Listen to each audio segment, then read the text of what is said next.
வணக்கம். நேர்விட பேசு நிகழ்ச்சிக்கு வரவேற்கிறோம். அரவக்குறிச்சி, தஞ்சாவூர் 2 சட்டமன்ற தொகுதிகளில் நடைபெற இருந்த தேர்தலை ரத்து செய்திருக்கிறது இந்திய தேர்தல் ஆணையம். குறிப்பிட்ட கால இடைவெளிக்கு பிறகு தேர்தலை நடத்தினால்தான் நியாயமாகவும் நேர்மையாகவும் தேர்தலை நடத்த இயலும் என தேர்தல் ஆணையம் தெரிவித்திருக்கிறது. ஜூன் 1ஆம் தேதிக்குள் தேர்தலை நடத்த வேண்டும் என ஆளுநர் செய்திருந்த பரிந்துரையை நிராகரித்திருக்கிற தேர்தல் ஆணையம் இதுகுறித்து தனது அதிருப்தியையும் வெளிப்படுத்தியிருக்கிறது. இதுகுறித்து விரிவாக இன்றைய நேர்பட பேசு நிகழ்ச்சியில் பேச இருக்கிறோம். இந்த நிகழ்ச்சியில் அதிமுகவின் திருமிகு நிர்மலா பெரியசாமி, திமுகவின் திரு மனு சுந்தரம், பத்திரிகையாளர் திரு RK ராதாகிருஷ்ணன், மதிமுகவின் அந்தரிதாஸ் ஆகியோர் இணைந்திருக்கிறார்கள். விரைவில் முன்னாள் தேர்தல் ஆணையர் கிருஷ்ணமூர்த்தி இணைய இருக்கிறார். தொடர்ந்து பேசலாம். நிர்மலா பெரியசாமி, இந்திய தேர்தல் வரலாற்றிலேயே முதன்முறையாக சட்டமன்ற தொகுதிகளில் நடைபெற இருந்த தேர்தலை ரத்து செய்திருக்கிறது தேர்தல் ஆணையம். இந்த ஒரு வரலாற்று சிறப்புமிக்க இந்த பெருமைக்கு அதிமுகவும் திமுகவும் தான் காரணம் அப்படிங்கிற அடிப்படையில் உங்க 2 கட்சிகளுடைய அந்த கருத்தை முதல்ல வாங்கிடலாம். எப்படி பாக்குறீங்க? அதாவது இவ்வளவு பெரிய விமர்சனம் அதற்கு தேவையான எனக்கு தெரியல. வரலாற்று சிறப்புமிக்க அப்படின்னு நீங்க ஒரு கேலியும் கிண்டலுமாக சொல்லக்கூடிய அளவுக்கு இந்த 2 தொகுதிகளிலும், தஞ்சாவூரிலும் அரவக்குறிச்சியிலும் சில பணப்புழக்கம் அதிகமாக இருந்தது, சில தவறுகள் நடந்திருக்கிறது என்று ரிப்பீட்டடாக திரும்ப திரும்ப சில கட்சிகள் தேர்தல் ஆணையத்திடம் புகார் அளித்தது. அந்த புகார்களில் முகாந்திரம் இருப்பதாக தேர்தல் ஆணையம் கருதியிருக்கலாம். அதனால் அந்த தேர்தலை ஒத்திவைத்திருக்கிறது. இதுல தேர்தல் ஆணையம் ஒரு இண்டிபெண்டன்ட் பாடி. அவங்க அந்த முடிவெடுக்கிறதுக்கு அவங்களுக்கு அதுக்கு எல்லா விதமான உரிமைகளும் இருக்கிறது. பணப்புழக்கம் இல்ல, பணப்பட்டுவாடா இருக்கலாம், கருதி இருக்கலாம் அப்படிலாம் இல்ல. ஆவணங்கள் தெளிவாக தேர்தல் ஆணையத்திடம் இருந்திருக்கிறது. அதன் அடிப்படையில தான் இந்த முடிவை எடுத்திருக்கிறது தேர்தல் ஆணையம். பொறுப்பேற்க தானே வேணும் 2 கட்சிகளும். இது தேர்தல் ஆணையத்தின் முடிவு. இதை எங்களை எப்படி நீங்க பொறுப்பேற்றுக்கணும்னு சொல்றீங்க? எனக்கு புரியல. தேர்தல் ஆணையம் எடுத்த முடிவு 29 பக்க அந்த உத்தரவுல, இன்னைக்கு தேர்தல் ஆணையம் பிறப்பித்திருக்கிற அந்த உத்தரவுல 2 கட்சிகள் சம்பந்தப்பட்ட விஷயங்களை தான் தேர்தல் ஆணையம் பிரதானமாக குறிப்பிட்டு காட்டியிருக்கிறது. 2 கட்சிகளும் தானே பொறுப்பு. இதுல மாறுபட்டு வேற எந்த கட்சிகள் மீது இந்த புகாரை சொல்ல முடியும்? வேற எந்த கட்சிகள், அதாவது காய்த்த மரம் தான் கல்லடிபடும் சொல்லுவாங்க. இந்த 2 கட்சிகளும் தான் மாறி மாறி ஆட்சியில இருக்கு. நாங்க இப்ப தொடர்ந்து அம்மா தலைமையில எங்களுடைய கழக அரசு நடைபோட்டுக் கொண்டு இருக்கிறது. வெற்றி நடை, யார் வெற்றி பெற்றுகிறார்களோ, யார் ஆட்சியில் இருக்கிறார்களோ, யார் ஒரு சக்சஸ்ஃபுல்லாக வெற்றிகரமாக இருக்கிறார்களோ அவர்களுக்கு தான் நிச்சயமா 2 விமர்சனங்கள் வரும். தஞ்சாவூர்லயும் அரவக்குறிச்சிலையும் பணம் கொடுத்தாங்க. அந்த 2 தொகுதியின் அடிப்படையில தேர்தல் ஆணையம் இந்த நடவடிக்கை எடுத்திருக்கு அப்படின்னு மட்டும் எதிர்கட்சிகள் குற்றச்சாட்டை வைக்கல. ரொம்ப கூர்ந்து கவனிக்க வேண்டிய விஷயம் என்னன்னா, 232 தொகுதிகளிலுமே இதுதானோ அப்படிங்கிற அந்த சந்தேகத்தை தேர்தல் எதிர்கட்சிகள் தொடர்ந்து எழுப்பி இருக்கிறாங்க. இப்படிதான் நடந்திருக்குமோ இந்த தேர்தல் அப்படின்னு தொடர்ச்சியாக அவங்க வலியுறுத்துறாங்க. இந்த குற்றச்சாட்டு மற்ற கட்சிகள் மட்டுமல்ல, திமுக தலைவர் கூட சொல்லிட்டு தான் இருக்காரு. 89 தொகுதிகளில் வெற்றி பெற்றிருக்காங்க. இருந்தாலும் திமுக தலைவர் கூட சொல்றாரு, நீங்க சொல்றீங்க 2 கட்சிகளும் சேர்ந்துன்னு. திமுக அதிமுக இருவருமாக சேர்ந்து பண்ணிருக்கோம் இந்த தவறைன்னு சொல்றீங்க. ஆனா திமுக தலைவர் ஏதோ தாங்க இதுக்கு சம்பந்தமே இல்ல, அண்ணா திமுக மட்டுமே பணப்பட்டுவாடா பண்ணுச்சு, பணப்புழக்கத்துக்கு இந்த மாதிரியான தவறுகளுக்கு அவர்கள் மட்டுமே காரணம் சொல்றாங்க. நாள்தோறும் நாங்க தேர்தல் ஆணையத்துல போய் கம்ப்ளைண்ட் பண்ணோம்னு அவர் சொல்றாரு. பணப்பட்டுவாடா நடக்காத நாளே இல்லாத, செய்திகள் தாள்களிலே இடம்பெறாத செய்திகள் வராத நாளே இல்லைன்னு அவர் சொல்றாரு. அந்த அளவுக்கு உங்க மேல குற்றச்சாட்டு. 89 தொகுதிகளை அப்ப அவர் பணப்பட்டுவாடா பண்ணி தான் வெற்றி பெற்றாரா? எப்படி ஜெயிச்சாங்க போங்க? சரி, மனுசுந்தரம், உங்களுக்கான கேள்வியை நிர்மலா பெரியசாமியை கேட்டாங்க. இல்ல, இதுல 2-3 விஷயங்கள் பாக்கணுங்க. ஒரு பிரீஃபா நம்ம ஒரு சின்ன வரலாறும் பார்க்கணும். இப்ப 16ஆம் தேதி நடக்க வேண்டியிருந்த தேர்தல் 2 தொகுதிகளுக்கு 15ஆம் தேதி அன்னைக்கு என்ன சொன்னாங்கன்னா 23ஆம் தேதி வைக்கிறோம் அப்படின்னு. 23ஆம் தேதி வைக்க வேண்டிய தேர்தலை பாத்தீங்கன்னா 23ஆம் தேதி இல்ல, ஜூன் 13 அப்படின்னாங்க. அதுக்கப்புறம் ஹைகோர்ட் என்ன சொன்னாங்க, உடனே கேட்டு சீக்கிரமா ஒரு முடிவு எடுங்க. ஏன்னா எதனால ராஜ்யசபா தேர்தல் வர இருக்கு, ரம்ஜான் பண்டிகை ஜூன் 6-7 இருந்து தொடங்க இருக்கு. இல்ல, நான் திமுக மேல உள்ள குற்றச்சாட்டுக்கு பதில் கேட்டா நீங்க தேர்தல் ஆணையத்தின் நடவடிக்கைகளை நீங்க எதிர்கேள்வி கேட்டு, ஏன்னா இதுல தேர்தல் ஆணையம் குற்றச்சாட்டு வச்சிருக்காங்க நிர்மலா பெரியசாமி. நீங்க ஜெயிச்ச அத்தனை தொகுதிகளையும் பணம் கொடுத்துதான் ஜெயிச்சீங்களா அப்படின்னு உங்க மேல நேரடியாக ஒரு கேள்வி. அது ரொம்ப சுலபமான கேள்விங்க. அதுக்கு நான் சுலபமா சொல்லுவேன், கண்டிப்பாக இல்லை. சரிங்களா? இப்ப நான் உண்மையா இந்த விவாதத்துக்கான ஒரு அந்த எக்ஸ்பிளனேஷன் கொடுக்க வர இருக்கிறேன். ஏன்னா 13ஆம் தேதி ஜூன் நடக்கவிருந்த தேர்தலை இப்ப எந்த ஒரு தேதியும் குறிப்பிடாம தள்ளி வச்சிருக்காங்க. அப்படின்ற பட்சத்துல இது ஒரு தெளிவற்ற தன்மையா தெரியலையா? ஒரு தேர்தல் ஆணையம் கான்ஸ்டிடியூஷனலி எம்பவர்ட் பாடி, அதாவது அரசியல் அமைப்பு சட்டத்தில் 324ஆம் பாகத்துல பாத்தீங்கன்னா அதுக்கு எல்லா பவரும் இருக்கு, எல்லா அதிகாரமும் இருக்கு தேர்தல் நடத்த. ஒத்துக்கிறீங்களா? எல்லா பவரும்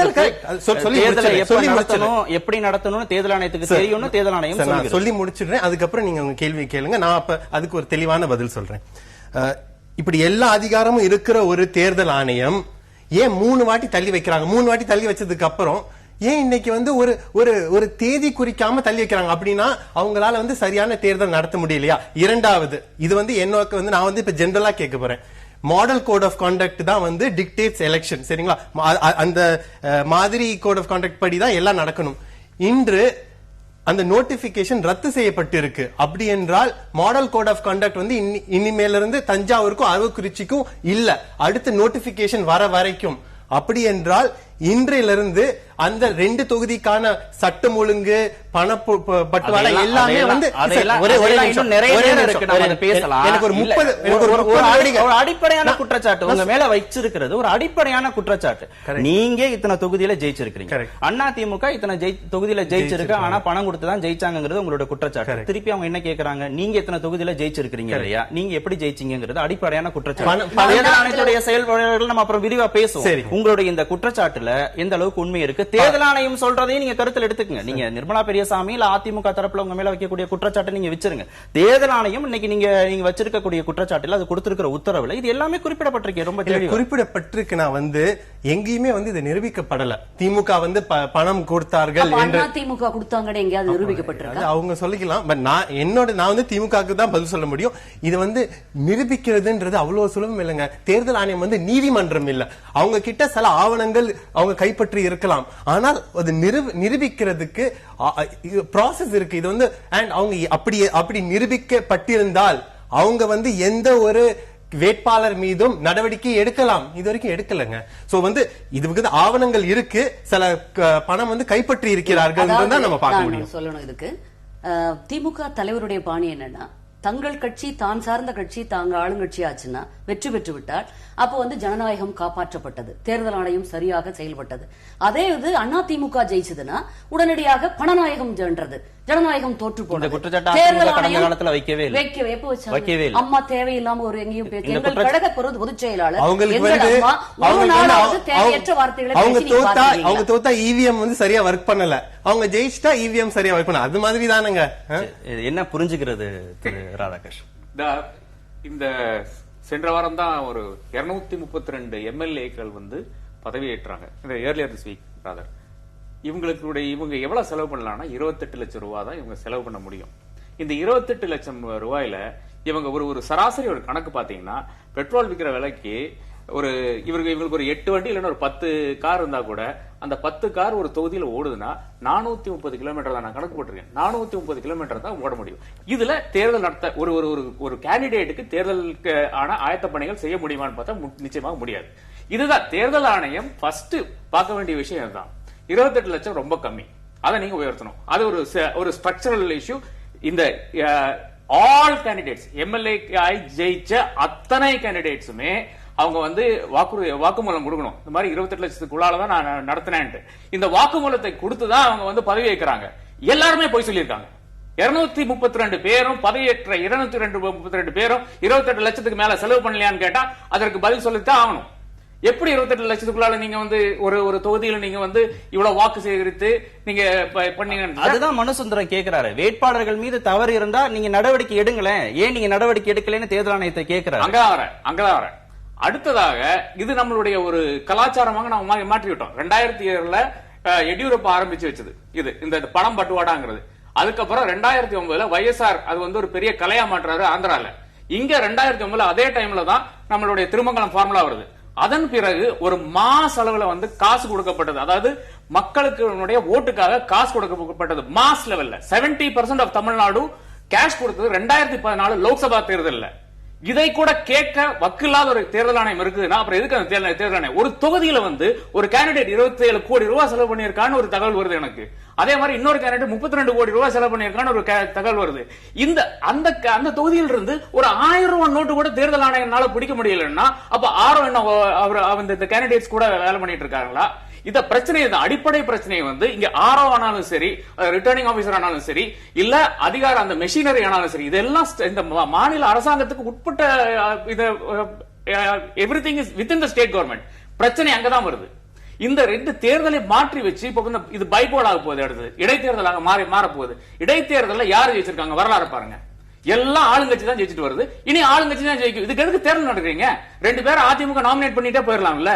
பிரச்சனை தமிழ்நாட்டுல தலையாய பிரச்சனை இதுதான். பணம் பட்டுவாடா எல்லா தொகுதியிலும் இந்த தேர்தல் நடந்திருக்கு. இதனாலதான் தேர்தல்ல வெற்றி கண்டாங்க. ஓகே, திரு அந்திரிதாஸ், இவங்க 3 பேரை விடவும் அதிகமாக களத்தோட சம்பந்தப்பட்டவங்க. நீங்க எப்படி பாக்குறீங்க தேர்தல் ஆணையத்துடைய நடவடிக்கைகள் பற்றி உங்களுடைய கருத்து? நான் 3ஆம் முறையாக வேட்பாளராக களத்தில் இருக்கிறேன். முட்டையிடுகின்ற கோழிக்கு தான் வலி அதிகமாக தெரியும். அதை நான் களத்திலே உணர்ந்தவன், புரிந்தவன். எங்களுடைய வழி எங்களுக்கு தான் தெரியும். ஒரு 3 நாட்களுக்கு முன்னாலே 2 பேரும் பணப்பட்டுவாடா வந்து லகுவாக இருந்தது. அங்கே பணப்பட்டுவாடா செய்ததிலே நீங்கள் கூட உங்களுடைய தொலைக்காட்சியில கூட போட்டீர்கள். 2 பிரதான வேட்பாளர்கள் மீதும் பெரிய தகராறு, கலவரம் ஏற்பட்டு 2 பேர் மீதும் 506 Part 2 கிரிமினல் இன்டிமிடேஷன் FIR பதிவு செய்யப்பட்டிருக்கு. இதுதான் இன்றைக்கு இருக்கிற நிதர்சனமான உண்மை. CIC என்கின்ற தகவல் ஒலிப்பு ஆணையம் எப்படி அரசியல் அமைப்புபடி உருவாக்கப்பட்டது, சாசனப்படி CVC ஊழல் தடுப்பு ஆணையம் எப்படி உருவாக்கப்பட்டதோ அப்படிதான் எலெக்ஷன் கமிஷன் உருவாக்கப்பட்டது. இன்னும் சொல்ல வேண்டும் என்று சொன்னால், மாநிலத்தினுடைய நிர்வாக அதிகாரம் என்பது கவர்னரிடத்தில் இருக்கிறது என்பது வேறு.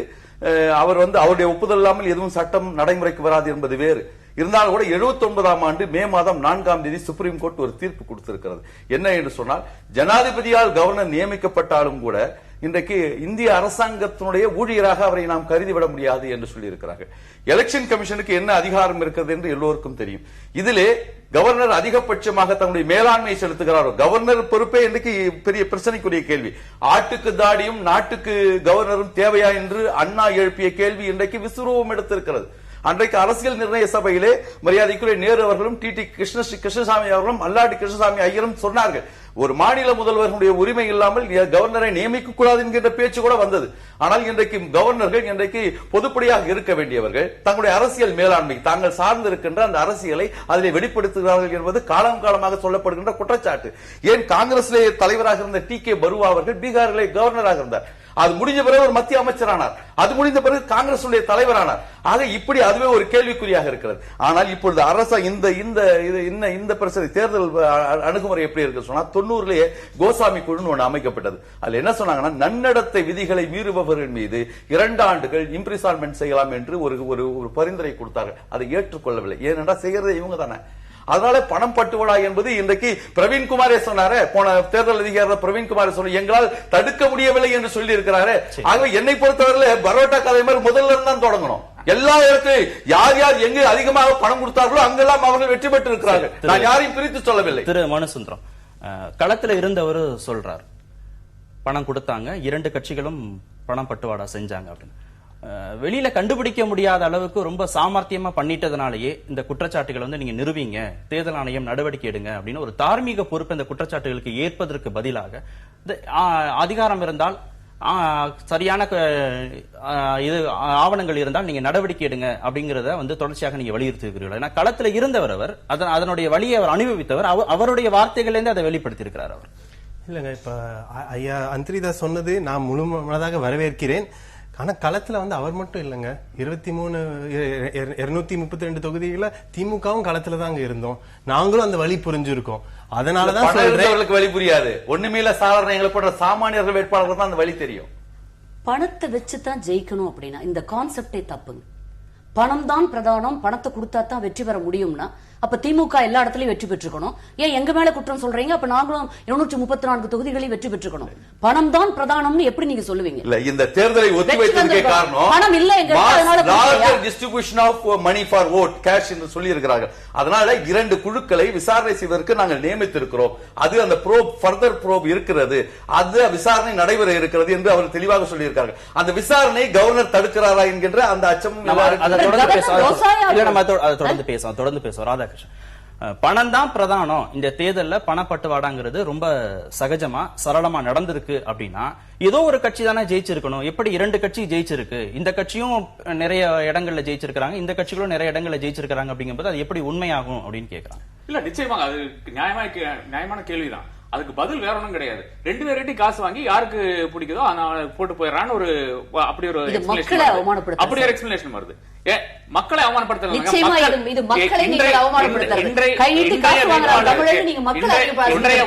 இன்றைய ஓட்டர்ஸ் 96ல நான் கேண்டிடேட் இருந்த மக்களுக்கும் இப்ப இருக்கிற மக்களுக்கும் வித்தியாசம் தெரியும். நான் தவறா சொல்ல, மக்களை தவறா சொல்ல, அவருடைய ஏழ்மையை பயன்படுத்தி கொண்டிருக்கிறார்கள் தான் நான் சொல்ல வரேன். அன்னைக்கு வந்து எதுவுமே கேட்காத அந்த தெருவில கொடுத்தீங்களே, இந்த தெருவில் ஏன் கொடுக்கல என்ற நிலைமைக்கு மாறி மாறி 2 பேருடைய ஆட்சியும் மக்களை ஒரு முட்டு சந்தையில் வைத்திருக்கிறது என்பதுதான் எங்களுடைய குற்றச்சாட்டு. மாறி மாறி வரும் அரசியல் இது கவர்மெண்ட்ஸ் என்ன செய்தது என்றால் மக்களுக்காக என்ன செய்தார்கள் என்று பார்த்தால் இந்த ஒரு 10 வருஷ காலம் பாத்தீங்கன்னா 2006 இருந்து 2016 வரை காலம் பாத்தீங்கன்னா தமிழ்நாட்டுக்கு இதை விட அவலங்கள் வந்ததே கிடையாது.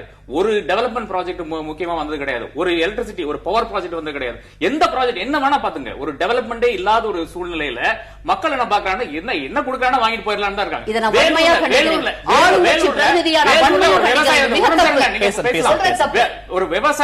ஒரு விவசாயி அரெஸ்ட் பண்றாங்க, ஒரு டெய்லி லேபர் அரெஸ்ட் பண்றாங்க. ஏன்னா அவன் 1000 ரூபாய் வாங்கியிருக்கானாமா. இது 1000 ரூபாய் கொடுத்த எங்க போனா அவனை பிடிக்கலையே, இவனை மட்டும் பிடிச்சு உள்ள போடுறாங்க. அதாவது இது ஒரு பிரச்சனை இருக்கு. அது என்ன, இந்த ஒரே ஒரு இடத்துல மட்டும்தான் bribe giver is at fault, more at fault than the bribe taker. அதாவது ஓட்டரை வந்து நாம அவ்வளவு குறை சொல்றது இல்ல, அரசியல் கட்சிகளை மட்டும் தான் குறை சொல்றோம். ஆனா நான் வந்து அந்த வாங்குற ஓட்டரையும் சேர்த்து தான் குறை சொல்கிறேன். 70% மக்கள் அடித்து சொல்றேன். மறுபடியும் 70% மக்கள் 2014 தேர்தலில் காசு வாங்கியிருக்காங்க. இந்த சமயத்துல அவர் சொல்றதையும் கன்சிடரேஷன் எடுத்துக்க வேண்டியதானே இருக்கு. மக்களுடைய ஏழ்மையை அரசியல் கட்சிகள் பயன்படுத்திக்கிறாங்க அப்படிங்கறத நீங்க முற்றிலும் நிராகரிச்சிட முடியாது. நிச்சயமாக முடியாது. அதான், அதாவது ஒரு 10 வருட காலமாக டெவலப்மெண்டே கிடையாது. தமிழ்நாட்டில் இருந்த டெவலப்மெண்ட் எல்லாமே எப்ப நடந்ததுன்னா 96 இருந்து 2001 முதல் ஒரு திமுக ஆட்சி இருந்தது. அந்த திமுக ஆட்சியினுடைய அதனுடைய பின்காமியாக வந்த அதிமுக அரசும் அந்த டெவலப்மெண்டை பின்பற்றியது. அதன் பிறகு வந்த திமுக அரசு அதோட நின்னு போச்சு. 2006 டெவலப்மெண்ட் தமிழ்நாட்டில் நின்னு போச்சுங்க. அதன் பிறகு ஒரு டெவலப்மெண்ட் கிடையாது. அரவாங்குறிச்சி செந்தில் பாலாஜியும் தஞ்சாவூர்ல ரங்கசாமியுடைய புகாரை பேஸ் பண்ணி தான் கவர்னர் இன்றைக்கு எலெக்ஷன் கமிஷன் லெட்டர். நம்ம தொடர்ந்து பேசலாம். ஒரே நிமிஷம், இடைவேளைக்கு நேரம் ஆயிடுச்சு. ஒரே நிமிஷம் முடிச்சிடுறேன். நான் என்ன சொல்றேன்னா, இதுக்கு முன்னாடி இவிகேசி இளங்கோவன் புகார் கொடுத்தார் ஊழல். ஆளுநர் சம்பந்தப்பட்ட பாட்டாளி மக்கள் கட்சி ஒரு புகார் என்ன ஆச்சு, அதுக்கு நடவடிக்கை எடுக்கல. நடவடிக்கை எடுத்து ஆளுநர் சம்பந்தப்பட்ட 2 தொகுதிகளுடைய தேர்தல் வந்து ஆளுநருடைய ஒப்புதல் இல்லாம ஒத்திவைக்கப்பட்டிருக்கு. ஓட்டுக்கு பணம் கொடுக்கப்பட்டது தொடர்பான அந்த குற்றச்சாட்டை வந்து நீதிமன்றம் தான் விசாரிக்கணும். ரொம்ப தள்ளி அந்த உறுப்பினர்கள் வந்து பதவி ஏற்றுக்கிட்டாங்கன்னா பதவிக்காலம் வந்து குறையும் அப்படிலாம் சொல்லி ஆளுநர்கிட்ட போய் அதிமுகவுடைய 2 தொகுதி வேட்பாளர்களும் முறையிட்டு இருக்கிறாங்க. கோடிக்கணக்கில் பணம் கைப்பற்றப்பட்டிருக்கு. தேர்தலை நியாயமா நடத்தணும், இல்ல ரத்து செய்யுங்க. குறிப்பிட்ட கால இடைவெளிக்கு பிறகு 6 மாதங்களுக்கு பிறகாவது தேர்தலை தள்ளி வைங்கன்னா மற்ற கட்சி வேட்பாளர்கள் மற்ற கட்சியை சேர்ந்தவங்க வலியுறுத்துற நிலையில பதவிக்காலம் குறைஞ்சிரும், ஓட்டுக்கு வந்து பணம் கொடுக்கறத நீதிமன்றம் தான் விசாரிக்கணும்னு தேவையே இல்லாம ஆளுநரை போய் நீங்க ட்ரிகர் பண்ணதா பார்க்கலாமா? ஆளுநர் வந்து ஒரு சாதாரணமான ஆள் இல்ல. நீங்க இந்த அவரை ஒரு விமர்சனத்துக்குரிய நபரா வைக்கிறதே தப்பு. கவர்னர் ரோசாயா ஒரு மிக மூத்த அரசியல்வாதி, நாட்டிலேயே பல பதவிகளை வகிச்சவர், தமிழ் இந்த மாநிலத்தோட first citizen of the state இல்லைங்களா, முதல் குடிமகன். அவரை போய் அவர் வந்து ஒரு ஏதோ ஒரு லேமேன் மாதிரி நம்ம சொன்னா, ஒரு ஆளுங்கட்சியில போய் சொன்னா பயந்துகிட்டோ இல்ல ஒப்ளைச் பண்ணியோ உடனடியாக அவரு எங்களுக்காக தேர்தல் ஆணையத்தை முட்ட போய் முறையிடுவாருன்னு நினைக்கிறது மாபெரும் தவறு. என்னை பொறுத்தவரை நினைக்கவே இல்லை. தேர்தல் ஆணையம் இது முறையற்ற கரிசனம், நீங்க செஞ்ச பரிந்துரை, ஆளுநர் செஞ்ச பரிந்துரை தான் போடல, அவர் பரிந்துரை ரெக்கமெண்டேஷன் தான் கொடுத்தாரு. நீங்க தேர்தல் நீங்க ஆளுநருக்கு இவ்வளவு விளக்கம் கொடுத்தீங்களா இல்லையா? ஆமா, அவருடைய அதிகாரத்தை இவ்வளவு விளக்கி சொன்னீங்களா இல்லையா? ஆமா, நிறைய பதவிகளை பார்த்து இன்னொரு புறத்திலேயே நீங்க தேர்தல் ஆணையத்தை நீங்க ஏன் தேர்தல் ஆணையத்தை அக்கவுண்ட்ல எடுத்துக்கவே இல்லை? நீ முறையற்ற கரிசனம், நீங்க ஆளுங்கட்சி கொடுத்த அந்த சிபாரிசு அடிப்படையில நீங்க செஞ்ச பரிந்துரை முறையற்ற கரிசனம்னு தேர்தல் ஆணையம் சுட்டி காட்டியிருக்கு. இதை வந்து அதிருப்தி தெரிவிச்சிருக்கு. இதை எப்படி நீங்க ரெக்கமெண்ட் பண்றது அவருடைய உரிமை, அவருக்கு வந்து அதை வந்து கிரிட்டிசைஸ் விமர்சனம் பண்றது அவங்களுடைய உரிமை. தேர்தல் ஆணையம் ஒரு இண்டிபெண்டன்ட் பாடி, அவங்க லெட்டர் கொண்டு போய் கொடுக்கிறது அவங்களுடைய உரிமை. ஆமா, அது ஜனநாயக நாடு, இதுல என்ன தவறு இருக்க முடியும்? சரி, திரு ராதாகிருஷ்ணன், போய் சிபாரிசு செஞ்சது அப்படிங்கிறது, அது மாதிரி ஆளுநர் பரிந்துரை செஞ்சது, சொல்லிக்கலாம் சிபாரிசு, இதெல்லாம் வந்து எப்படி வரையறை சிக்கலாக பார்க்க வேண்டியதா இருக்கா அல்லது வரம்பு மீறலாக பார்க்க வேண்டியதாக இருக்கு? இல்ல, ரோசையா என்பவர் ஒரு மூத்த பாலிட்டிஷியன், ஒரு முதலமைச்சராக இருந்தவர், ஒரு மாநிலத்துக்கு, ஒரு பெரிய மாநிலத்துக்கு நக்சல் மேனஸ் எல்லாம் ஹேண்டில் பண்ணியிருக்காரு. இவருக்கு இந்த சட்ட நுணுக்குகள் தெரியுமா தெரியாதா என்ற சர்ச்சைக்குள்ளேயே நம்ம போக வேண்டிய அவசியமே கிடையாது. அவருக்கு நிச்சயமாக எல்லா சட்டங்களும் தெரியும். அப்படி இருக்கும் ஒரு நபர் எப்படி ஒரு தேர்தல் ஆணையத்திடம் பரிந்துரை செய்யலாம் என்று எனக்கு புரிய மாட்டேங்குது. ஏன்னா இதுவரை இந்த நாட்டில் நடக்காத ஒரு புதிய அதிசயம் நடந்திருக்கிறது. ஒரு கவர்னர் ஒரு எலெக்ஷன் கமிஷன் கிட்ட ரெக்கமெண்ட் பண்றாரு. அது என்ன ரெக்கமெண்ட் பண்றாரு? 2 கேஸ் மேற்கோள் காமிக்கிறாரு. அதுல ஒரு கேஸ்ல இது ரொம்ப விசித்திரமா இருக்கு. அட்லீஸ்ட் அந்த கேஸ் ஆச்சு அவர் படிச்சிருக்கணும். அவர் அது கூட படிக்கலாம் தான் நான் நினைக்கிறேன். ஒரு பஞ்சாப்ல இருக்க ஒரு கேஸ் சொல்றாரு. அதாவது தேர்தல் ஆணையம் சேஷன் சேஷன் தேர்தலுக்கு 2 நாள் முன்னால அந்த தேர்தலுடைய நோட்டிபிகேஷன் ரெசின் பண்றாரு. அது ஏன் ரெசின் பண்றாருன்னா, அங்க ஒரு லா அண்ட் ஆர்டர் ப்ராப்ளம் நடக்குது. ஒரு வண்டியில் இருக்கிற எல்லாரையும் சுட்டுக் கொள்கிறார்கள். அது நிச்சயமாக அந்த தேர்தலை பாதித்திருக்கும். அதனால அந்த ஒரு மேற்காண்மை காமிக்கிறார். இன்னொரு லா அண்ட் ஆர்டர் ப்ராப்ளத்தை பத்தி அதே மாநிலத்தில் நடந்த வேறொரு பிரச்சனையை பத்தி மேற்கோள் காமிக்கிறார். இது என்ன? பீம்சிங் ஜம்மு காஷ்மீர்ல இந்த பேந்தர் கட்சி, பீம்சிங் பேந்தர் கட்சிக்காரர், அவருடைய வேர்டிங் ஜட்மெண்ட் கோட் பண்றாங்க 96 சுப்ரீம் கோர்ட் 188. அதுல என்ன பிரச்சனை அப்படின்னு சொன்னா, தேர்தல் பிரச்சாரத்துக்கும் தேர்தல் நடக்கின்ற நாளுக்கும் 56 நாள் இடைவெளி இருக்குது. அதுல இது நீண்ட நாட்கள், எங்களுக்கு இதெல்லாம் தாக்கு பிடிக்க முடியாது என்று சொன்னதுனால அது அந்த மாதிரி ஜட்மெண்ட் வந்தது. ஆனா இது ஓட்டுக்கு பணம் கொடுக்கிற பிரச்சனை. இதுல என்ன சொல்றாருன்னா, அவர் சொல்றதுல ரெக்கமெண்ட் பண்றதுல அவர் என்ன சொல்லி அனுப்புறாருன்னா, this will deprive the statutory rights of the elected assembly members சொல்லியிருக்காரு. அது சொல்றாருல, அவர் நடவடிக்கை எடுத்தார்ல, பரிந்துரை பண்ணார்ல, புகார் கொடுத்தவன ஏன் EVKS கொடுத்த ஊழல் புகார் மேல ஏன் நடவடிக்கை எடுக்கல? என்ன நடவடிக்கை எடுத்தாங்க? பாட்டாளி மக்கள் கட்சி ஒரு ஊழல் புகார் கொடுத்தது. அவங்களுக்கு அந்த முகாந்திரம் இருக்கிறது வேற பிரச்சனை, அது விவாதிக்கப்பட வேண்டிய பிரச்சனை. அவங்க கொடுத்தார்ல புகார், என்ன நடவடிக்கைகள் எடுத்தாங்க? ஜென்யூனா இருக்கின்ற கவர்னர் அது எடுத்திருக்கணும்ல. ஆகவேதான் சந்தேகம் இருக்கிறது. ஆகவே இவர் என்ன நினைக்கிறார் அப்படின்னு சொன்னா, ஒருவேளை நான் அசீவ் பண்றது, ஒருவேளை இந்த 2 இதுலயும் தேர்தல் நடந்து ஒருவேளை திமுக ஜெயித்து விட்டால் 3ஆவதாக இருக்கின்ற அந்த ராஜ்யசபா உறுப்பினருக்கு அடிபோட்டு விடுவார்களோ என்கின்ற அந்த இன்னர் அஜெண்டாவில கூட இப்படி பரிந்துரைக்கலாம் என்பது எங்களுடைய குற்றச்சாட்டு. இல்ல, அப்படி பார்க்க வேண்டியதில்லை. ஒரு கவர்னருடைய சிச்சுவேஷன் என்னன்னா, அவருக்கு வரும் மனுக்களை அவங்க ஃபார்வர்ட் பண்ணலாம், அது தப்பு கிடையாது. ஆனால் அதுல ஏன் இவர் ஒரு ரெக்கமெண்டேஷன் மாதிரி எழுதுறாரு? இதுதான் பிரச்சனை. இது மட்டும் தான். அவருக்கு எந்த மனு வேணா யாருக்கு வேணா ஃபார்வர்ட் பண்ணலாம். அவர் ஒரு கான்ஸ்டிடியூஷனல் அத்தாரிட்டி. அந்த ஒரு இதை வச்சு ஈஸியும் அங்கதான் ஒரு பெரிய பிரச்சனை இருக்கு. கவர்னர் கிட்ட போயிருக்கணுமா? ஏன்னா 2 இன்ஸ்டிடியூஷன்ஸ் தான் இருக்குங்க எலெக்ஷன் பத்தி. எலெக்ஷன் கமிஷன் ஆஃப் இந்தியா, அது மீறி ஹைகோர்ட் ரிட் ஜூரிஸ்டிக்ஷன்ல ஹைகோர்ட்டுக்கு போய் முறையிடலாம். பட் நாங்கள் எலெக்ஷன் கமிஷன் முறையிட்டோம். அதுக்கு அடுத்து ரிட்ல போன வாரம் தான் ஹைகோர்ட் உயர்நீதிமன்றத்தில் ரிட் தாக்கல் செய்தோம். பட் கவர்னர் கிட்ட போகிறது சரியான்ற ஒரு பெரிய கேள்வி இருக்கு. அவர் அது எந்த அடிப்படையில் செய்தார்ன்றத இன்னைக்கு எலெக்ஷன் கமிஷனும் கேட்டிருக்காங்க. அரசியல் சாசனப்படி இந்த எலெக்ஷன் கமிஷன் நியமிக்கும் போது என்ன சொல்லிருக்காங்க, சுப்ரீம் கோர்ட் என்ன சொல்லிருக்குன்னா, எலெக்ஷன் கமிஷன் எந்த விதமான நெருக்குதலுக்கும் ஆளாகக்கூடாது, யாருடைய நெருக்குதலுக்கும் ஆளாகக்கூடாதுன்னு சொன்னாங்க.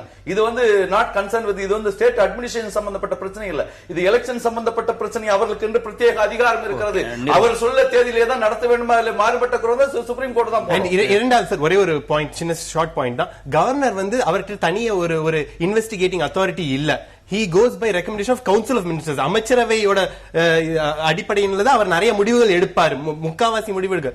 அப்படி இருக்க சமயத்துல இப்ப ஏற்கனவே கவர்மெண்ட் ஃபார்ம் ஆகி இருக்கிற பட்சத்தில் கவர்னர் கிட்ட இவங்க போயிருக்கிறது சரியா? ஒண்ணு. இரண்டாவது, கவர்னர் எந்த அடிப்படையில் அவரோட ரெக்கமெண்டேஷனை பேஸ் பண்ணாருன்ற இதெல்லாம் சட்ட ரீதியான கேள்விகள் எனக்கு எல்லாம் செய்யும். ஒரு மாநில கவர்னருக்கு, இந்த மாநிலத்துடைய முதல் குடிமகனுக்கு இந்த ஒரு அடிப்படை உரிமை கூட கிடையாது. இல்லைன்னா தேர்தல் ஆணையம் சொல்கிறது, இல்லைன்னா தேர்தல் ஆணையம் உச்சநீதிமன்ற தீர்ப்புகளை மேற்கோள் காட்டி ஆளுநருக்கு அந்த உரிமை இல்லைன்னா தேர்தல் ஆணையம் சொல்கிறது. நீங்க ராஜ்யசபாவில வாக்களிக்கக்கூடிய உரிமை அந்த உறுப்பினர்களுக்கு இல்லாம போயிடும் அப்படிங்கிற அந்த கருத்தை அவர் மேற்கோள் காட்டி இருக்கிறாரு. அப்படி ஒரு ரூலே இல்ல தேர்தல்ல, அப்படி ஒரு ரூல் இல்ல. காலியா இருந்தா தேர்தல், ராஜ்யசபா தேர்தலை நடத்தக்கூடாதுங்கிற ரூலே இல்லாத போது இந்த பரிந்துரை அவசியமற்றதுன்னா கண்டனம் தெரிவிச்சார். முறையற்ற கரிசனம்ங்கிறது கடுமையான. இன்னொரு கேள்வி கூட எழுகிறது, இந்த 2 அதிமுக கேண்டிடேட்ஸும் தன்னிச்சையாக சென்று கவர்னரை சந்திச்சார்களா? இப்படி ஒரு கேள்வி எழுகிறது. அது அதிமுக தான் பதில் சொன்னாங்க. சிபாரிசு சொல்றாங்களே, சிபாரிசு கூட அவர் என்ன சொல்லிருக்காருன்னா, கன்சல்ட் பண்ணணும், in consultation with the governor பண்ணிருக்கணும்ன்றாரு. இவரை கன்சல்ட் பண்ண வேண்டும் என்ற அவசியம் கிடையாது. சரி, தேர்தல் ஆணையர் தேர்தல் ஆணையம் சொல்லும். முன்னாள் தேர்தல் ஆணையர் திரு கிருஷ்ணமூர்த்தி இணைப்பில் இருக்கிறார், அவரோடு பேசலாம். சார் வணக்கம். வணக்கம். வணக்கம். ஆளுநர் பரிந்துரை செய்தது தஞ்சாவூர், அரவக்குறிச்சி 2 தொகுதிகளுக்கு ஜூன் 1ஆம் தேதிக்குள் தேர்தல் நடத்தணும் அப்படின்னு தேர்தல் ஆணையத்திற்கு பரிந்துரை செய்தது தொடர்பாக தேர்தல் ஆணையம் தனது கண்டனங்களை தெரிவிச்சிருக்கு. உங்களுடைய கருத்து?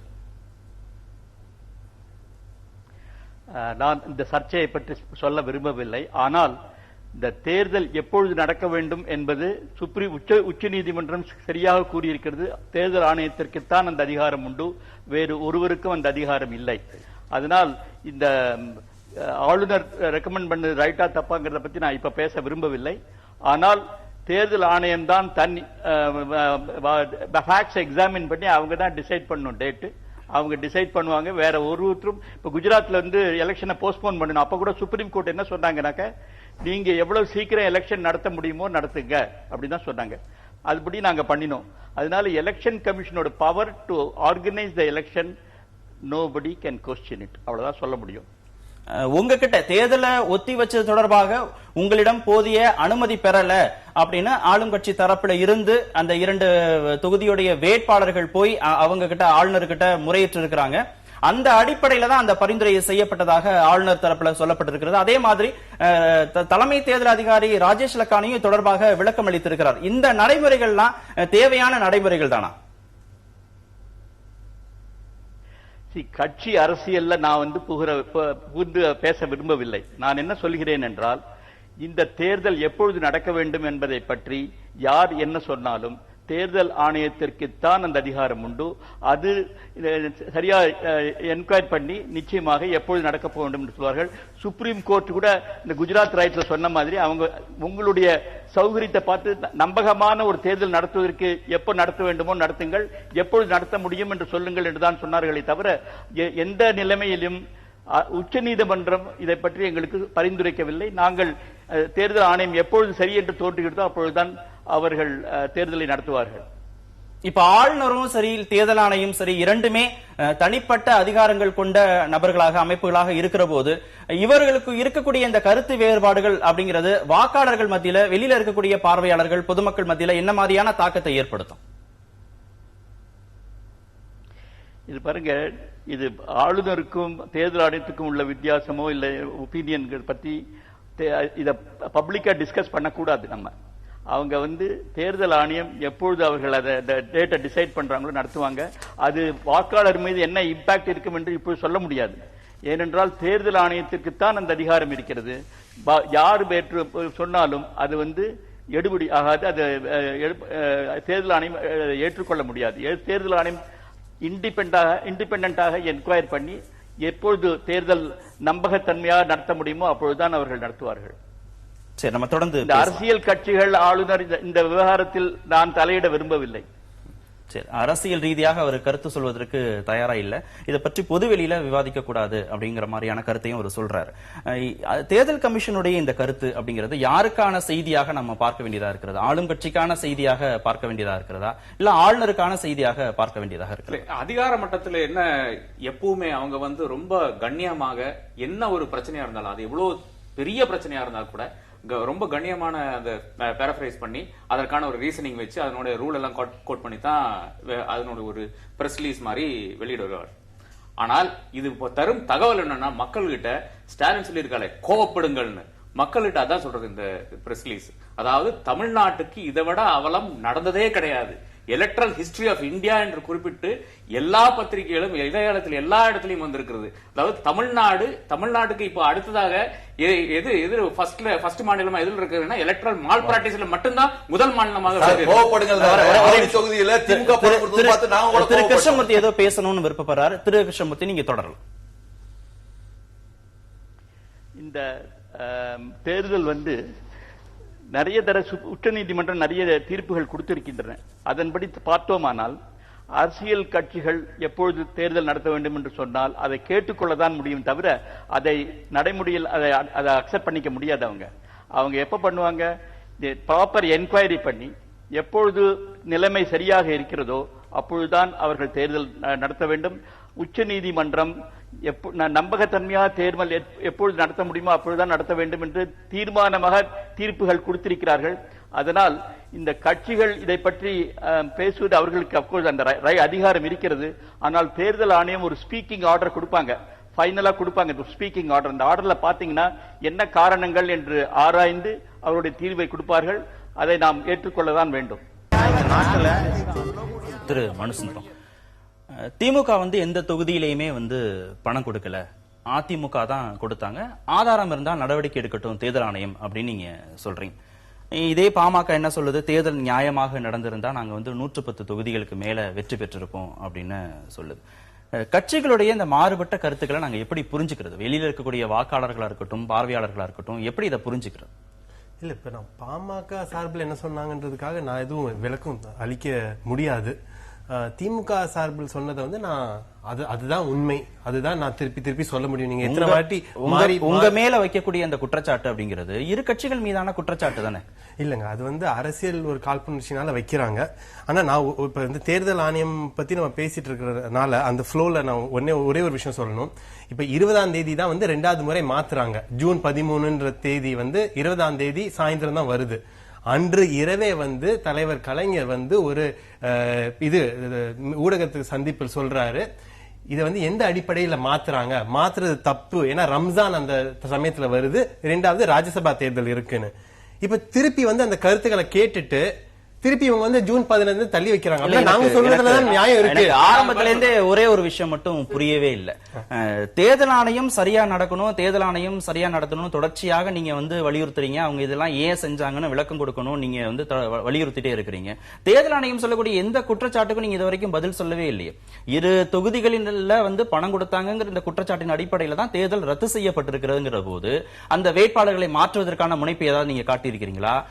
அந்த வேட்பாளர்கள் மீதான குற்றச்சாட்டுக்கு ஏதாவது இது வரைக்கும் விளக்கம் கொடுத்திருக்கோம். இப்ப நீங்க பாத்தீங்கன்னா திமுக குறித்து ஒரு தொகுதியில தான் அந்த குற்றச்சாட்டு வைக்கிறாங்க. தஞ்சாவூர்ல அந்த ஃபுல் ரிப்போர்ட்ல எங்க திமுகன்ற வார்த்தையோ இல்ல எங்க வேட்பாளர் பெயரோ வரல. அரவக்குறிச்சியில என்ன விளக்கம் சொல்றேன். இப்ப கேசிபி சிவராமன், அதாவது வேட்பாளரோட பையன் வீட்டில் கொஞ்சம் பணம் கைப்பற்றி இருக்காங்க. அவர் ஒரு பிசினஸ்மேன். அவர் அதுக்கு விளக்கம் கொடுத்திருக்கிறார் தேர்தல் ஆணையத்திடம். எப்படி அந்த பணம் அவர் வீட்டில் இருக்கிறது, எந்த வருமானம் அப்படி இருக்கிறது, தொகைக்கு மேல பணம் வச்சுக்க கூடாதுன்னு வியாபாரிகளுக்கு தெரியுது, பொதுமக்களுக்கு தெரியுது, ஒரு வேட்பாளருக்கு தெரியாதா, வேட்பாளருடைய பையனுக்கு தெரியாதா? என்ன விளக்கம்? அப்படி எந்த ஒரு இடத்துலயும் அப்படி இல்லைங்க. அப்படி ஒரு தவறான புரிதல் நம்ம கொடுக்க கூடாது நேயர்களுக்கு. உண்மையா என்ன பணம், அது ஒரு 1 லட்சமா இருக்கட்டும், 10 லட்சமா இருக்கட்டும், 10,000 ரூபாயா இருக்கட்டும், அப்படி எங்க வீட்டில் இருந்தால் அது தேர்தல் ஆணையம் கேட்டா அதுக்கு உரிய ஆவணங்களை நான் கொடுக்க வேண்டும். அப்படி கொடுக்காத பட்சத்தில் அவங்க கைப்பற்றி அதுக்கு மேல நடவடிக்கை எடுக்கலாம். அந்த ஆவணங்கள் கொடுத்த அப்புறம் அந்த அவங்க விளக்கத்தை அவங்க ஏத்துக்கணும், இல்ல அதை சேலஞ்ச் பண்ணணும். அதுக்கு மேல நீங்க எப்படி இவ்வளவு காசு வச்சிருக்கீங்கன்றது அது ரெண்டு வேட்பாளர்களும் பணம் கொடுக்கும் பொழுது பிடிப்பட்டு எஃப்ஐஆர் ஆயுதம் அந்த அடிப்படையில தான் தேர்தலை ஒத்திக்கப்பட்டிருக்கிறது. இவர் வீட்டுல கொடுக்கிறாரு, ப்ரூஃப் கொடுக்கிறான்றதெல்லாம் கிடையாது. நான் என்ன சொல்றேன், நீங்க ஒரு கேள்வி கேட்டீங்க, அவர் அமைதியாயிட்டார். என்னன்னா போன 2014 எம்பி எலெக்ஷன்ல இதே மரியாதைக்குரிய பொருளாளர், இன்றைக்கு எதிர்க்கட்சி தலைவராக இருக்கிற மரியாதைக்குரிய பொருளாளர் மு க ஸ்டாலின் அவர்கள் பிரவீன்குமார் போய் ஒரு பெட்டிஷன் கொடுத்தார். என்ன பெட்டிஷன் அப்படின்னு சொன்னா 144 தடை சட்டத்தை வைத்துக் கொண்டு பணம் கொடுத்துக்கிறார்கள் வைத்திருக்கிறார் சொன்னார். இந்த முறை ஏன் கொடுக்கலன்னா உள்ளாட்சி தேர்தல கோவை, நெல்லை, தூத்துக்குடி நடந்ததுல அப்ப கலைஞர் ஒரு நீண்ட அறிக்கையை கொடுத்தார். என்ன அறிக்கைன்னு சொன்னா, முதலமைச்சர் அவர்கள் நன்னடத்தை விதிகளை மீறி இருக்கிறார் சொல்லிட்டு 1.5 பக்கத்துக்கு கொடுத்தார். எந்த இடத்துலயும் பணத்தை பத்தி அவர் சொல்லல. ஏன்னா அவங்க 1000 ரூபாய் கொடுத்தாங்கன்னா இவங்க 500 ரூபாய் கொடுத்திருக்காங்க. இதுதான் நிதர்சனமான உண்மை. இதுல 2 விஷயம் மனு சொன்னதுல, அதாவது தேர்தல் ஆணையம் ஏன் இந்த மாதிரி 3 டேட் 4 டேட் இது பண்ணாங்கன்ட்டு, அது முதல் கட்டமாக அவங்க நான் போன வாரம் டெல்லியில் இருந்தேன், அதனாலதான் அங்கேயும் சில நண்பர்கள் இருக்காரு, அவங்களோட பேசினதுல இருந்து தகவல் என்னன்னா, ஃபர்ஸ்ட் டேக்கிங் காக்னிசன்ஸ், அதாவது எங்களுக்கு தகவல் வந்திருக்கு, இதன் அடிப்படையில நாங்க என்ன ஆக்ஷன் எடுக்கணும்னு சொல்லி யோசிச்சு ஒரு முடிவை ஒரு லெவல்ல ஒரு முடிவை அறிவிச்சார்கள். அதன் பிறகுதான் இதனுடைய சீரியஸ்னஸ் அவங்களுக்கு தெரிய வருது. அதன் பிறகுதான் மறுபடியும் அந்த ஃபுல் கமிஷன் கூட்டின பிறகுதான் இந்த தமிழ்நாட்டில் நடக்கிற அவலம் வேற ஒரு மாநிலத்திலும் நடக்கவில்லை, இதற்கு நம்ம அதிரடியாக நடவடிக்கை எடுக்க வேண்டும் என்ற ஒரு அடிப்படையில் தான் எடுக்கிறாங்க. இன்னமும் இது இன்னும் முடியவில்லை, தேர்தல் ஆணையத்தினுடைய நடவடிக்கை இன்னும் முடியவில்லை என்றுதான் என்னுடைய கருத்து. இனியும் அதிரடியான நடவடிக்கைகள் வரும், இந்த 2 இடத்திலையும் பைப்போல் நடக்குமோ என்று நான் கருதுகிறேன். ஆனால் அப்படி இருந்தால் கூட இவங்களுக்கு பணம் பட்டுவாடா தடுக்க முடியுமா தேர்தல் ஆணையத்தினால் என்று என்னிடம் கேட்டால் நிச்சயமாக முடியாது. என்றால் இப்ப இருக்கும் அதிகாரிகள் மாநிலத்தில் இருக்கும் அதிகாரிகள் என்ன கேள்வி இந்த இடத்துல எழுதுனா, நீங்க தேர்தலை குறிப்பிட்ட நேரத்துக்குள்ள நீங்க நடத்தல, நாங்க வந்து மாநிலங்களவைக்கு நாங்க ஓட்டு போடணும், எங்களுடைய பதவி காலம் குறைஞ்சிடும் அப்படிலாம் இந்த கட்சிகள் வருத்தப்படுற அந்த சூழல்ல வேட்பாளர்கள் மீது தேர்தல் ஆணையம் குற்றம் சுமத்தி இருக்கிறே அப்படிங்கிற மாதிரியான ஒரு வருத்தமோ, அது குறித்த ஒரு ஆதங்கமோ, ஒரு குற்ற உணர்வோ, இவங்க தானே மாண்புமிகு ஒரு அவைக்கு வர போறாங்க, எதிர்காலத்தில் ஒரு சட்டமன்ற உறுப்பினர்களாக மாண்புமிகு அமைச்சர்களாக மாற போறாங்கிற அந்த ஒரு உணர்வோ இந்த கட்சிகள்கிட்ட இல்லவே இல்லையா? இது எப்படிதான் புரிந்துகிறது? இவர்கள் சொல்லக்கூடிய எல்லா வாதங்களுமே வந்து சட்டத்திட்டங்களுக்கு உட்பட்ட நீதிமன்றங்களை வேணா நடவடிக்கை எடுக்கட்டும், நீதிமன்றத்தில் நாங்க இதை பாத்துக்கிறோம் அப்படின்னு ரொம்ப எளிமையா அதை கையாளுகிறார்களோ? அப்ப நிச்சயமாக, அதாவது ஒரு நடிகருடைய, அதாவது அந்த நடிகர் வந்து ஒரு திருநெல்வேலியில தேர்தல் நின்று தோத்திருக்காரு, அப்புறம் ராஜ்யசபாவுக்கு போயிருக்காரு, அப்புறம் மறுபடியும் தேர்தல் நீங்க ஜெயிச்சிருக்காரு, எம்எல்ஏ இருக்காரு,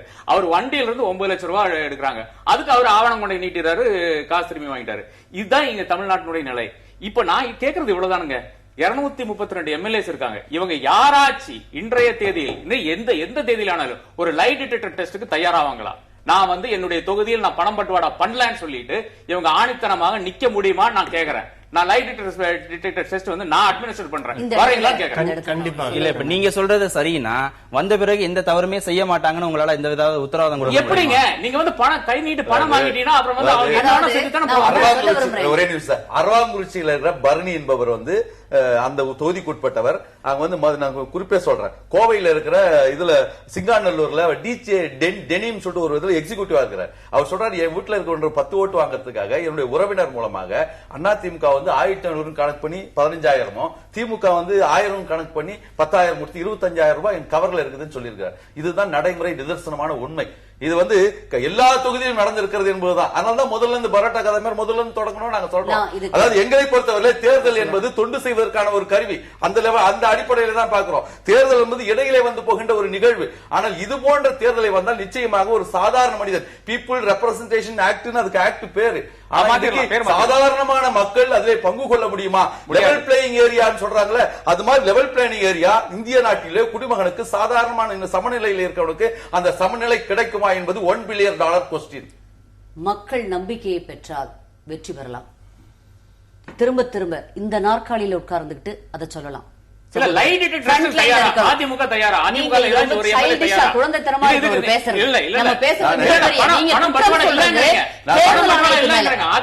யாராச்சும் ஒருத்தர் வந்து அதிமுக யாராச்சும் சொல்லுவாங்களா? அதான் கேள்வி. என்னுடைய தொகுதியில ஜெயித்த அதிமுக வேட்பாளர் பாண்டியராஜன் நீங்க போய் கேளுங்க. என்ன அந்த சேர்ல உட்கார்ந்துகிட்டு, இந்த சேர்ல உட்கார்ந்துகிட்டு, இந்த சேர்ல உட்கார்ந்துகிட்டு என்ன கேள்வி வேணாலும் கேட்கலாம்.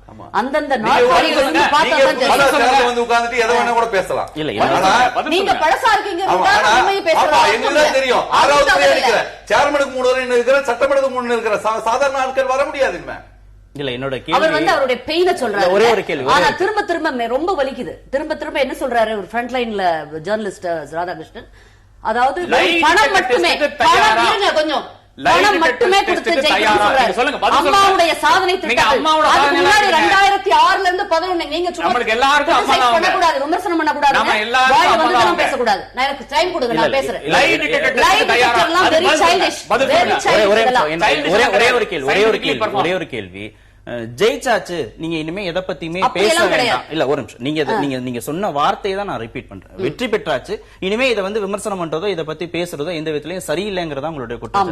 வெற்றி முக்கியங்கிற ஒரே நிமிஷம் இல்ல நிர்வாகம் முடிச்சிருக்கேன். என்னுடைய கேள்வியை நீங்க உள்வாங்குங்க, அப்புறம் நீங்க பதில் சொல்லுங்க. வெற்றி முக்கியம், இதை பத்தி பேசாதீங்க அப்படிங்கறதா நீங்க ஏற்கனவே நீங்க வழி இன்டர்பிரட் பண்றீங்க. அப்படி நீங்க அப்படி நீங்க எப்படி சொன்னீங்க? நீங்க சொல்லுங்க. உங்களோட நீங்க எப்படி சொன்னீங்க? நான் சொல்றது கிரிட்டிசைஸ் பண்ற இந்த இடத்துல உட்கார்ந்து அந்த இடத்துல உட்கார்ந்து அதுக்கு முன்னாடி போக்ல பேசிட்டு போறோம். அந்த இடத்துல உட்கார்ந்து ஒரு நல்ல பத்திரிகையாளர் லை டிடெக்டர் வைங்கன்னா என்ன அர்த்தம்? சரி, அதை விட்டுருங்க. நான் என்னோட தமிழ்நாட்டு மக்கள் ஒரு பெண் நேரம் ரொம்ப விரயமாகுது, தொடர்ச்சியா பேச முடியாது, நேரம் ரொம்ப விரயமாகுது. வெற்றி பெற்றாச்சு, நீங்க அதை பத்தி பேசாதீங்க வெற்றி தான் சொல்லவே இல்ல, நீங்க தான் அப்படி வாங்குறீங்க. சரி, நீங்க எப்படி சொன்னீங்கன்னு அதை சொல்றத அதுவும் நீங்க சொல்லுங்க. நான் சொன்னேன் ஏற்றுக்கொள்ள சரி, வெற்றி பெற்றாச்சு. என்னோட கேள்வி, வெற்றி எந்த அளவுக்கு முக்கியமோ அதற்கான வழிமுறைகளும் முக்கியமா இல்லையா? அதான் கேள்வி. வெற்றி முக்கியம், அந்த வெற்றியை அடைவதற்கான வழிமுறைகளும் முக்கியம் இல்ல? பிரச்சார வியூகங்கள், அந்த வழிமுறைகளை தவறுகிறதா உங்களுடைய அம்மா தலைமையிலான கழக அரசு செய்த சாதனைகள், இதுக்கு தேர்தல் அறிக்கை, எங்க அம்மாவுடைய தேர்தல் அறிக்கை சூப்பர் ஹீரோயினா ஹீரோவா? சாதனைகள் மேல நம்பிக்கை இருந்தா ஏன் பெட்டி பெட்டியை வச்சுக்கிட்டு எலெக்ஷன்